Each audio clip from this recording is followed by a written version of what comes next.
Yo, what's good YouTube, man? It's your boy CJ, aka Nolimitcj. Welcome to a brand new video. Now today, we're going to be uncovering a lot of NBA 2K24 news. We got a lot of updates about the builder, what to expect, what the build meta is going to be, and all that good stuff, man. So before we get started, all I need is 5 likes in this video, and I'll keep updating you guys on what's to come with 2K24. And about 80% of you guys watching this video aren't even subscribed, so make sure you guys hit that subscribe button, bro. I really do appreciate it. I want to prepare you guys real quick. A lot of the news that is heard and also that is spread around in any other video are basically rumors, but it's things that 2K does every single year. There's a quote by Duke Dennis. It basically said like they played one quick game, so to make an assumption off a demo or like what it is gameplay is. Now, there's a lot of people that was talking on Twitter and stuff like that about, oh, like 2K24 is trash, it's basically the same as 2K23. I can guarantee you, bro, it's not going to be the exact same game. They wouldn't do that. They've already announced what the scenery would look like. We haven't got too much updates on the builder. I'm gonna fill you guys in just a minute, but just like every other year, we gotta wait and see what 2K has to offer. Some people base the game off what they see, and I understand why you would do that to save bread, but you actually gotta play the game to know exactly what it's like. You can't really judge like that. So I 100% agree with Duke. I'm gonna buy 2K anyway. Let me know in the comment section below, are you that guy that says I'm not buying 2K but you end up getting it anyway, bro? I'm getting it anyway. I don't care. Alright, now that that's out the way, bro, I got news about the builder. A lot of news about the builder. So there's an Uncle Demi video that dropped, and he's not someone that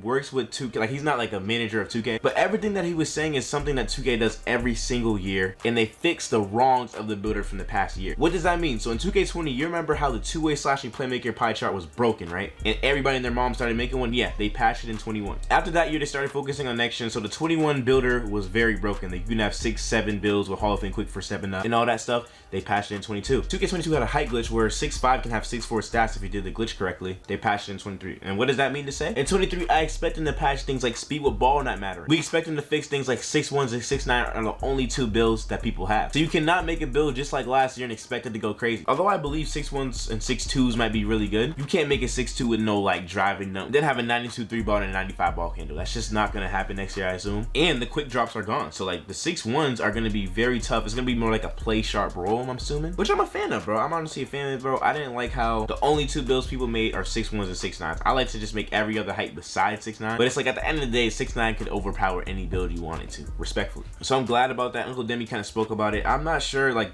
it's not 100% facts, but you can bet your money on it that 2K is not gonna let a problem like that slide again this year. Speed with ball will most likely matter, so you can't do the same way you upgraded last year, because you can go with a 75. Everybody went with 75 speed with ball. Everybody had that 75 speed. Everybody had that 75 pass. So what I'm saying is they're probably gonna switch it up on us, man, and make it more role player type builds, which is like the way it's assuming. This is the way it sounds like. Let me get into it. This is quoted by bro, not me. You know what I'm saying? But in a way, I agree to it too. He anticipates that 2K24 will have the best post pie chart builder to date. It'll be a freeform builder, but kind of have like role player builds. And I kind of like this because like, when you think about it, 2K19, right, was a role player game, but it was fun. Like making a shot creating stretch, you were really just like shot creating and shooting, right? You didn't get no 86 driving dunk, you didn't get no Hall of Fame quick first step. Every single build could do everything, bro. You can make a 6'7 lock ISO sharpshooting slasher. Like, you know what I'm saying? Like, I just miss the build diversity, and I cannot help but agree with this quote right here. I think it'll be different than the past. Like 2K21 next gen, 22 and 23 were all kind of like demis in a way, if he made it the right way, like a 6'1 or 6'9 and 23. But a lot of the builds that people made, the meta builds, the builds that always win, are able to do a lot of everything. I think 2K definitely should cater back to the role player builds where they had playmaking sharpshooters, playmaking slashers, where their best things were playmaking and slash. They weren't the best defenders, you know what I'm saying? That's okay. But I absolutely agree. I think they should cater back to that. Let me know what you guys think in the comment section below. But I firmly believe that is a plan. Like I said, I know 2K devs, so you know what I'm saying? I'm just gonna give you guys my input, but I absolutely see no way they're going with that builder again, bro. I see no way. There's no way they do that. But with that being said, I don't think they're going back to pie charts either.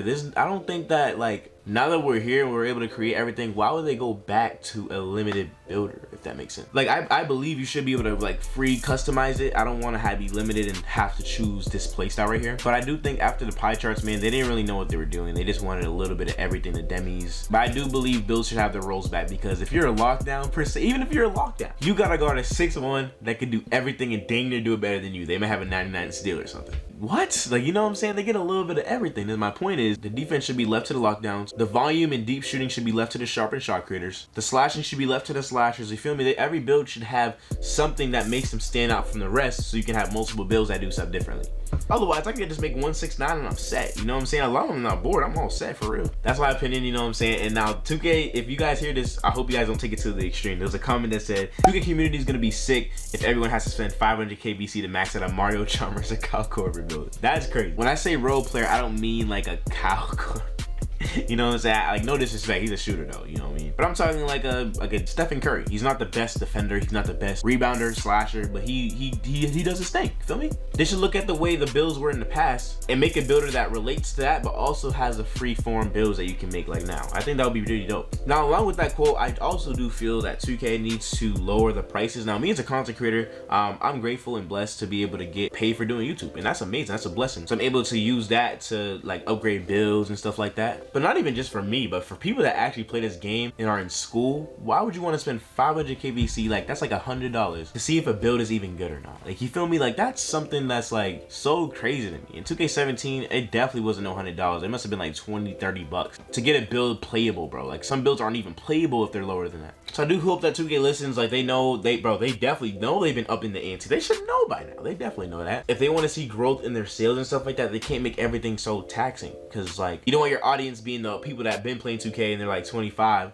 You kind of want to get to the youth, like the youth, so it's all branched out, feel me? That's just a business move. I feel like that's a business move. If you're focusing on sales and people actually playing the game in August, you gotta focus on that, or else no one's gonna want to make anything new and they're just gonna look forward to the next game, respectfully. So hopefully y'all builds are not as expensive as they've been in the past, and especially this year they've been like 400K, the max build at 99. I'm gonna talk about the gameplay side of things too. This is like my hopes, and also something that 2K should definitely listen to. See, we all know the seasons are coming back. Unless you're living under a rock, the seasons are coming back. We're gonna start off with season 1 and we're gonna go all the way to season X once again. For me, it's discouraging. It's like, if I'm gonna base it off the past 2K's 22 and 23 seasons, it's been very underwhelming. Like, I hope they don't recycle the same things that they did like this year and last. If they can hire a team to work on rewards and actually plan it out, because there's no way you get a meeting of 20 plus people and yo, let's make it a parrot. You feel me? No, you can't tell me that. I won't believe it. I don't care. You know what I'm saying? But I think they should get a team to hire to like a creative team, and they can hire them to talk about things like rewards and legend rewards. People play this game for legend at the end of the day. So instead of a parrot, bro, there's a thing that Shoot tweeted. He said if the legend reward was 1 million VC, unlimited boost in Gatorade, all badges Hall of Fame, 1 unique encore cosmetic, and you can recycle any build for free. Bro, how could you complain at that? Is that not the best legend reward of all time? Realistically, 2K, I don't think they're gonna do this. You know what I'm saying? I don't think they're gonna do all 5. But just what if 2K could create something to where it's worth the grind, bro? This legend grind wasn't worth it. Like, bro, my man's got an Eddie Guerrero V. You know what I'm saying? Got an Eddie Guerrero car, and that absolutely wasn't worth it. Let me know in the comment section below. Is that a W or L reward, bro? But honestly, I couldn't ever complain at that, bro. That's a perfect reward. I think that's worth putting in the thousands of hours that it takes to hit legend. It couldn't hurt the dream, you know what I mean? I just hope 2K can like listen to the community. That they should have a creator that listens to people's suggestions. It doesn't even have to be like this extra, like this is goated. This is a goated legend reward. But I just think that 2K would put time into a valid reward, which we know they did in the past. They did so good at that in the past. Why couldn't they do that now? You feel me? So I don't know. I just hope that 2K is actively thinking throughout the year, okay, what can the legend reward be to make my community that plays the games grind worthwhile? And they did things like surveys and stuff like that, man. Like we would absolutely got it for y'all, bro. We love you, 2K. We just want the best for the game. You know me? I'm just, you know what I'm saying? We just venting now at this point. Another tweet I seen on Twitter the other day is, should Limitless Takeoff be out the game in 2K24? And my personal opinion, yes. I think Limitless Takeoff is a badge that is like very broken. The way that defense is, so like interior defense, bro, it's actually not bad. Like, if you have like a 90 interior defense as a big man, it's actually really good. But everybody ain't Shaq. You know what I'm saying? So these Limitless Takeoff 6'9" builds that be jumping from Haiti and dunking on me every time, it's not it. Especially with the 3 acceleration bar, it's making people, when they're tired, what do? They're not gonna shoot that thing. They're gonna go straight to the rack and use Limitless Takeoff if they have the badge. So they got rid of quick drops, cool. I don't even think that was like the biggest issue necessarily. Like, it was more of an issue for me in 22 than 23. I'm just keeping it a buck. The biggest issue is Limitless Takeoff. Limitless Takeoff is allowing people to jump from the free throw line over people with no stamina. It's kind of ridiculous. I just think, however dunking was back in the day, they should make it like that. Limitless Takeoff is just a badge.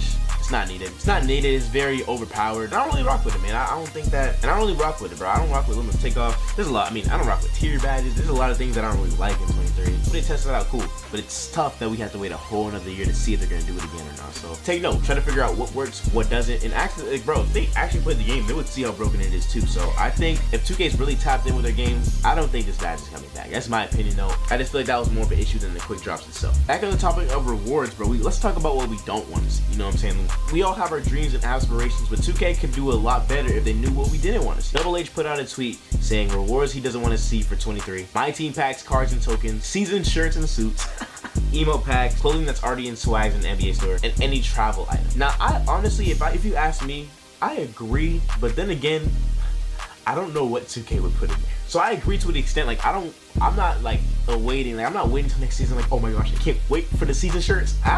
No, you know what I'm saying? They need to, like, feel me? Definitely add things like VC. The extra badge thing's pretty cool. Maybe park badges, like, just things that benefit park players, like people that play park, that they would grind for. Okay, I'm gonna grind to level 40 to make sure that I'm not left behind with the other community. So for instance, you guys know rep was in the past. In 2K20, when you hit, I believe Elite 2, you got takeover booster. Y'all can correct me if I'm wrong. I think it was Elite 2 or Elite 1. You got takeover booster. And like, bro, they dunk the ball in 3 shots and get takeover. I need that. You know what I'm saying? I'm gonna grind for that for sure. But if levels aren't even worth grinding, bro, I don't really understand what they're gonna do. Because they gotta do this for 10 seasons in a row. And coming up with something new and different 10 seasons in a row is mad hard. So what do? They stick to a consistent code. Shirts, my team cards, the NBA store items, stuff like that. Like, I just feel like seasons is not the best way to go, because these aren't things we're anticipating. These are things we get for sure, but these aren't things we anticipate. So maybe things that benefit park players, like the +1 arm sleeves is pretty dope. If they actually worked into our attributes, that would be amazing. Like, bro, we would grind for that. Low enough level 40 give you a free 95 build to upgrade. Like, you gotta consider things that would actually make the grind worthwhile. We already talked about our hopes and dreams, you know what I'm saying, of legend, but we don't want to see these things in seasons 2K. You feel me? These aren't things that we're like excited about. I'm not gonna get hyped off an emote pack. Oh my god, level 4 emote pack. No, bro. Feel me? It's no diss. This is all respect. But these are things that have not worked in 22 and 23, and we do not want to see it for 24. And I think that's the reason why people are so critical on seasons coming back, because it hasn't been a good experience for keeping it up. But those are definitely things we don't want to see in seasons, bro. Let me know if you guys agree with me in the comment section below, or maybe you guys like some of these things. Let me know. Now I want to talk about a couple things that would actually enlighten the gameplay, that actually make 2K lit again, bro. 2K24 next gen, bro. We need a 1v1 court, but we also need what Double H says, a my court. Make it a my, we need it. Like, why does current gen get access to stuff like my court, 1v1 court, and then in next gen, bro, we don't even get that? It kind of makes people go back to current gen. Like, current gen, low key, if we're being honest, current gen gave a lot of YouTubers spotlight this year, bro. A lot of people came up, and that's amazing, bro. I'm amazed. I never hate on nobody. I'm proud of everybody that's grinding this year, you know what I'm saying, making it happen. I just feel like for us in the 24 next gen creators, bro, we need something that's gonna make people stay in this game. We need a my court. We need something to invite our friends to, like, yo, 1v1, let's get practicing. We need a 1v1 court, because that Galleon, bro, it was a next gen thing before current gen. Current gen didn't have that. Next gen did, and they gave it to current gen. I was so confused, like, yo, 2K, we're going backwards. Like, you're trying to get people here, but you're going backwards. So before we need that, bro, I'm not gonna lie, like, I don't understand why it was even taken out this year. The theater was a W idea, but it was executed bad. That's the biggest thing. 2K sometimes doesn't execute the right way. That's what you see with the builder, the courts, the theater, 1v1 court. There's so many things that, like, 2K just needs to get right, and they just need to execute. And seasons most importantly. Another thing we need, bro, Cole the Man said it best. We need ankle breakers, bro. Like, what happened to getting on the game? You know what I'm saying? Oh, watch this. ISO. You cross somebody, they drop, and the whole party goes crazy. You feel what I'm saying? We missed that, bro. You shouldn't have to get takeover to get some ankles. Now, here's the thing. I don't want it to be like 2K17. You do a little step back and someone falls every trip. Those ISO players were the worst people to guard, but they definitely created the best clips. So I think people with high ball handle, bro, should get a lot of ankle breakers. Ball handle should matter. We need some more ISO animations. We need some ankle breaker animation for high ball handle players. People that make the build this way should get rewarded for it. Hence why I was saying role players should come back, because everybody can dribble, so it's not going to stand out. But if you make playmakers type builds and they have a high ball handle and dropping people, people are going to want to make a playmaker. You see people shooting from the logo, they want to make a sharp slasher room. You see the deal, right? Ankle breakers definitely need to come back, bro. Like, for real, the way they used to be. That's all the news I wanted to cover in this video, bro. I hope you guys enjoyed this video. If you guys were wondering where your boy was at, I'm actually on the second channel, bro. I'm gonna leave the option right here on the screen. You know what I'm saying? There's a video you guys can check out on the second channel. And if you want to stay on this channel that's 2K related, click this video right here, because I guarantee you're gonna enjoy this one, my boy. See you there.